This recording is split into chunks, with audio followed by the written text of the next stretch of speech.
il y a une trace de la rencontre. Mais tout le problème est qu'ensuite, il y a une matérialité de ça. Il y a toute une série de décisions qui vont construire autour de cette trace un corps considérable. Alors le corps considérable, ça peut être, on habite ensemble, on a des enfants, etc. Ça devient une matérialité d'ailleurs écrasante finalement, mais qui en même temps est la matérialité de l'amour lui-même. C'est la construction de son corps réel dans le monde.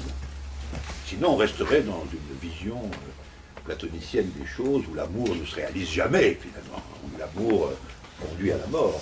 Mais si l'amour est réel, eh bien il est créateur d'un corps effectif. D'ailleurs, pourquoi il y a toujours un rapport compliqué entre l'amour et la cohabitation, l'amour et la conjugalité, etc. Quel rapport entre le sujet et le corps? Donc, il y aura la théorie de ce que j'appelle un corps subjectivable, ou un corps-sujet, qui va être la matérialité du sujet. Et puis, il y a la question de savoir comment la vérité est un multiple. Ça, c'est la question, la dernière question que je voulais soulever, c'est la question, cette fois, du rapport entre être et vérité. Rapport entre événement et être, donc la question du miracle, le rapport entre événement et sujet, la question de la constitution du sujet,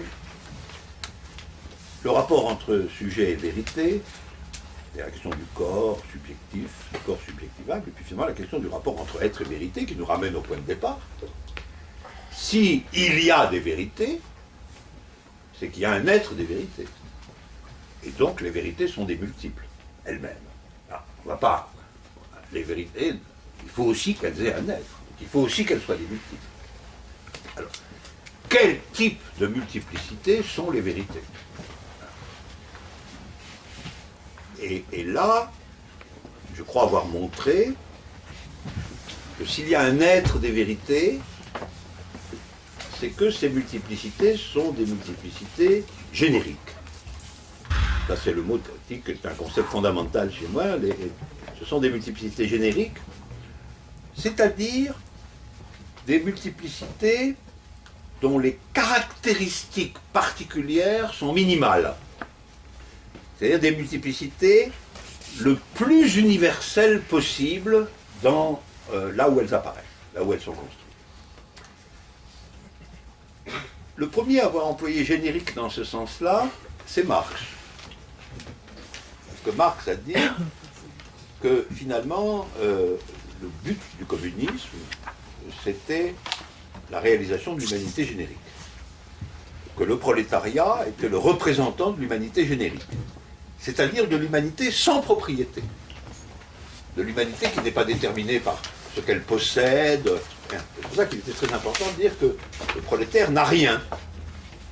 Et au fond, il est purement humain, parce qu'il n'a aucune caractéristique autre que la capacité humaine à disposer de sa force de travail.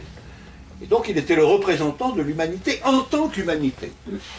Et c'est pour ça qu'il était, selon Marx, le prolétariat capable d'émanciper l'humanité tout entière.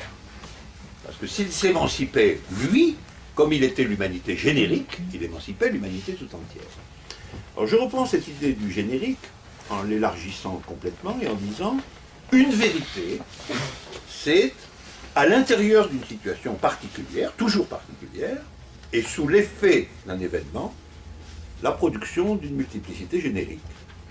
C'est-à-dire d'une multiplicité qui représente la situation tout entière. Voilà. Et qui, ce faisant, est arrachée aux particularités de cette situation. C'est ainsi que je m'engage dans le problème du caractère universel des vérités. Problème terrible, vous savez, surtout aujourd'hui où la tendance fondamentale est le relativisme culturel. C'est-à-dire il n'y a pas de vérité universelle, il n'y a que des productions culturelles particulières, etc. Alors moi je maintiens l'idée que toute vérité est produite dans une situation particulière, ça c'est absolument vrai, mais comme elle est générique, elle retient le moins possible de la particularité et elle crée quelque chose qui est universel précisément parce que ça n'est pas réductible à la particularité de la situation. Autrement dit, on reconnaîtra à la fois qu'il y a une diversité complète des cultures, mais que dans chaque culture, il y a la possibilité de la production de quelque chose de générique. Et cette quelque chose de générique va être appropriable par l'humanité tout entière, précisément parce que ça n'est pas réductible à la culture particulière, bien que ce soit produit dans la culture particulière. Alors donc tout ça va donner toute une série de concepts dérivés, de notions dérivées, qui concernent tous ces rapports et toutes ces relations. Voilà le tableau que je voulais vous proposer, à titre introductif, concernant mes entreprises philosophiques. Voilà.